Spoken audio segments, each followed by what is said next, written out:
c'est un très beau texte classique, la parabole de la graine de moutarde et du levain. Alors, il dit alors, « À quoi est comparable le royaume de Dieu? À quoi le comparerai-je? Il est comparable à une graine de moutarde qu'un homme prend et plante dans son jardin. Elle pousse, elle devient un arbre, et les oiseaux du ciel font leur nid dans ses branches. » Il dit encore, « À quoi comparerai-je le royaume de Dieu? Il est comparable à du levain qu'une femme prend et enfouit dans 3 mesures de farine, si bien que toute la masse lève. » Oui, hein, on a entendu ça souvent, c'est un texte très, très classique, mais c'est toujours intéressant de voir qu'est-ce que ça nous dit aujourd'hui. Alors, à quoi est comparable le royaume de Dieu? Le royaume de Dieu, ouais, hein, est-ce qu'on veut bâtir un royaume de paix, d'amour, de justice? Puis le royaume de Dieu est constitué par et est bâti par le peuple de Dieu. Et là, Jésus prend 2 belles images. Alors, premièrement, il prend la graine de moutarde. Une graine de moutarde qui est bien sûr toute petite, toute humble, toute discrète, un peu comme notre peuple de Dieu aujourd'hui. Et à ce moment-là, ben Dieu, l'homme, Dieu prend cette graine-là et il la plante dans le jardin du monde. Et elle pousse. Puis là, je pense qu'on peut faire un parallèle avec nos propres vies. Hein? On s'aperçoit que quand on laisse le royaume de Dieu, quand on laisse la grâce de Dieu, quand on laisse la présence de Dieu grandir en nous, bien, ça porte du fruit. Ça change nos vies. Ça nous fait devenir ce qu'on ne pensait pas pouvoir accomplir, ce qu'on ne pensait pas pouvoir devenir par nous-mêmes, et ça nous fait accomplir ce qu'on ne pensait pas pouvoir accomplir par nous-mêmes, par nos propres forces. Et là, on devient un arbre. Et cet arbre-là permet aux gens qui nous entourent, les fameux oiseaux du ciel, de faire leur nid en ces branches. Donc,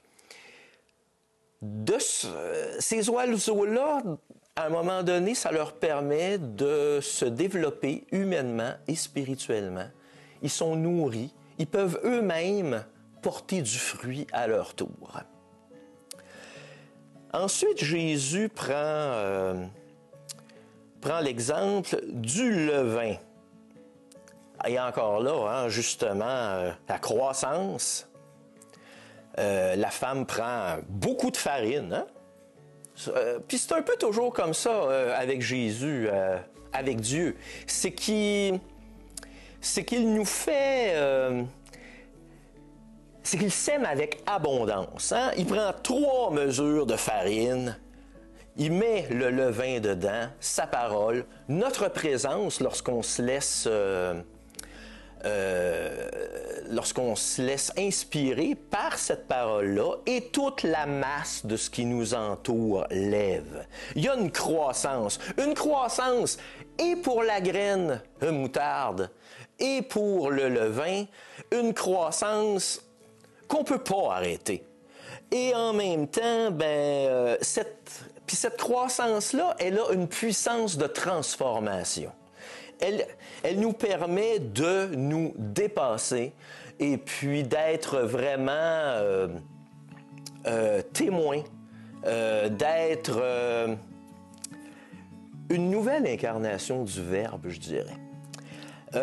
Pour illustrer cette image-là, je vous présente une toile d'un peintre danois, chrétien, qui s'appelle « La femme au moineau ». Vous voyez, c'est une personne isolée. Puis présentement, on est pas mal isolés, hein? Chacun, chacune chez nous. Mais cette personne isolée, âgée,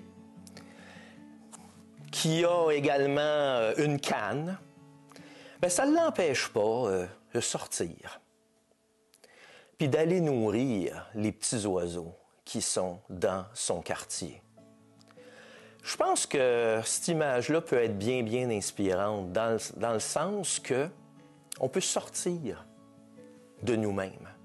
On peut aller nourrir, on peut aller donner de l'appui à des gens qui en ont besoin autour de nous et qui vont pouvoir bâtir leur propre nid, qui dans le fond vont être des passeurs.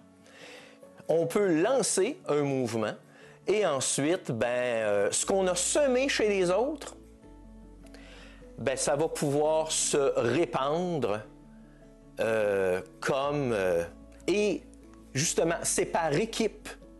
C'est parce qu'il y en a d'autres qui prennent la relève que le royaume grandit, que l'arbre grandit, que l'arbre de la croix grandit et que cet arbre qui devient résurrection, fait une différence dans notre monde.